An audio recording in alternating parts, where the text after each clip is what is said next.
Good evening, good night, everyone. It's a pleasure to be here. You gotta push the button. Make sure it's up. Oh.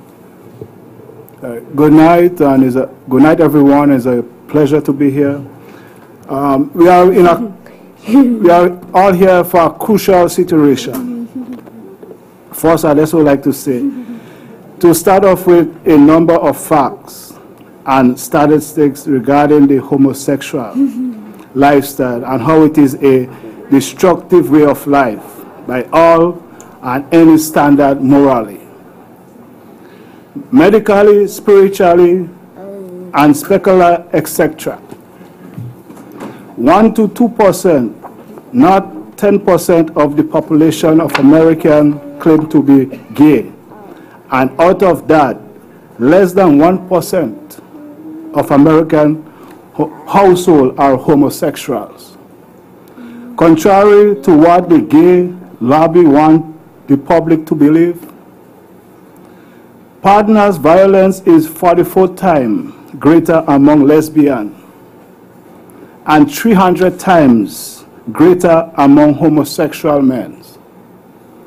Homosexuals are at least 50% more likely to suffer from depression, anxiety, and substance abuse.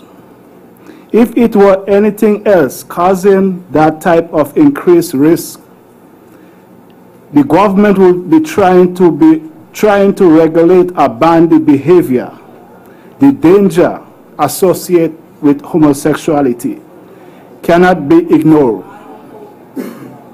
The risk of suicide is 200% greater for homosexuality.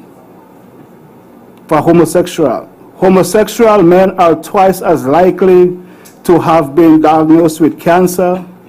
Lesbians are twice as likely to be obs. 43% of white male homosexuals have sex with 500 or more partners in their lifetime. 28% of white male homosexuals have over 1,000 sex partners in their lifetime. Prove the ramped up promiscuity of homosexuals and explain why homosexual males report far less sexual fidelity than heterosexual. It is a sexual perversion that is directly linked to promiscuity and unfaithfulness. A study in the Netherlands, where gay marriage has been legal since 2001, revealed that community male homosexual couples have a sexual partner outside of their normal relationship every year. Nobody would consider heterosexual couple normal if they were sleeping with a new partner every 6 weeks in addition to their spouse. Some may object, saying that they know a homosexual couple that has been committed for 20 years. However, this is far and away the rare exception, as many studies have shown. An exception, not the rule. This would be comparable to endorsing drunk driving because you knew someone who did it and got home safely without hurting anyone. That does not happen. But we just have laws against driving while under the influence because it is dangerous. Length of relationship between homosexuals lasts 1.5 years, and 95% of the couple in a relationship lasting longer than 5 years have an open agreement to engage in an outside sexual relationship. By comparison, almost 50% of males, almost 50% of heterosexual marriage lasts more than 20 years. Males who adopt a homosexual lifestyle have a 30% greater chance of dying or contracting HIV. by age 30, and the overall life expectancy of gay men is 20 years less than heterosexual men. The rate of annual cancer in male homosexual practitioners is 10 times that of heterosexual males and growing. For those with AIDS, the rates are double.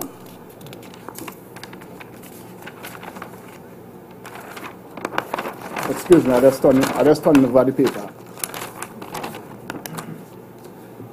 The Surgeon General put warning on cigarettes because they have been shown to reduce life expectancy by 10 years. Homosexuality is twice as deadly as cigarette. By those standards, homosexuality is not the normal, healthy lifestyle that the gay lobby want everyone to believe. It is, if people were not political correct, fanatic, they would put warning out about the danger of homosexuality. There are natural laws created by God to govern the earth, and ignoring those natural laws has consequences. If you jump off a bridge, you are going to fall. Likewise, sexually transmitted diseases are the natural result of sexual perversion. Marriage existed well before the United States government and the civil rights movement and was not defined by man. Same-sex marriage is not a civil rights issue. As a female and person of color, I am personally offended that this normal wrong of homosexuality and same-sex marriage is trying to be discussed as a civil right. Homosexual conduct is not comparable to other characteristics usually protected by civil rights law, such as race, color, sex, national origin, etc.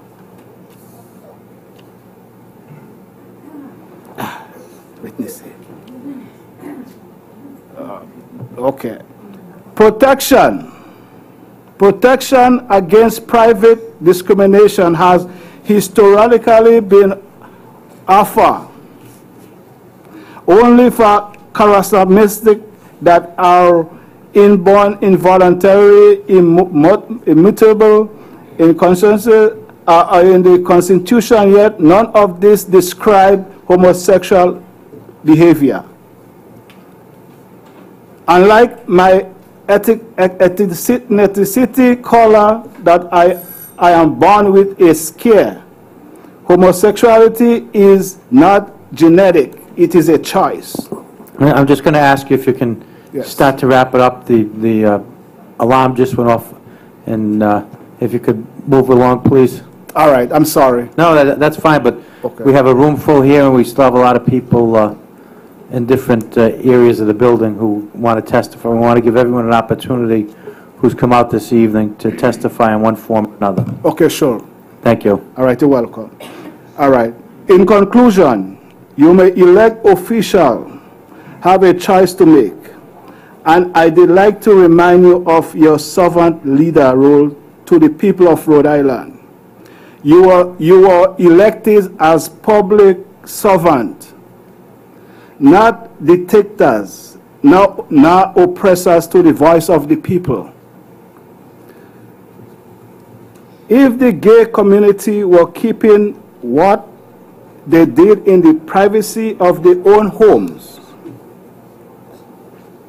that would be one thing, but they are not by